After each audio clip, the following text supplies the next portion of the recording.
Hi, I'm Marty Nemko. This is a short story I've just written called Irrelevant. I wasn't the one who made up my campaign slogan, the voice of reason. That's what a colleague in the state Senate said about me when the extremists of both parties were being irrational about a piece of immigration legislation. But that was in 2016. Things have changed a lot since then. In the 2020 campaign, activists dishonestly used social media to try to get me to step aside.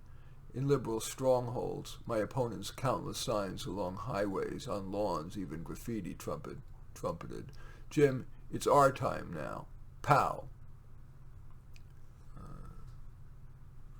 With the media subtly or not so subtly supporting my opponent, and their social media fundraising dwarfing mine, plus my refusal to go negative, no surprise, I lost.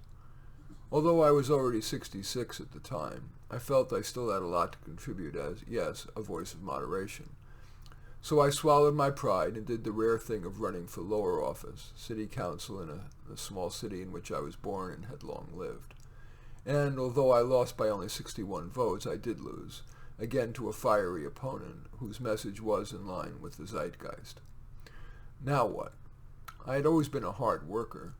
My colleagues assumed that was because I cared so much about people, about more wisely using taxpayers' hard-earned dollars, and about being that voice of moderation. But that wasn't the only reason I worked hard. For my entire life, I used work to distract me from my lifetime of hypochondria. Even though I knew it was irrational, even my happy times were tainted by a cloud of worry that I had or soon would have some horrible disease. And every sensation of ambiguous origin turned that cloud into a torrent of fear, to visits to the doctor, who usually felt forced to do tests, even one time an invasive endoscopy. All the results were negative, but I felt reassured only briefly before worry started to reinfect my mind. In addition to work, I also used guitar playing as a distraction. I'd volunteer to play at my friends' parties, mainly show tunes and standards, like my mom's favorite Autumn Leaves. But with such music totally out of fashion, even among older people, I soon found those invitations dwindling. Now, the only invitations I get are from nursing homes. But seeing those very old, often dying people fed my hypochondria, so I had to stop doing that.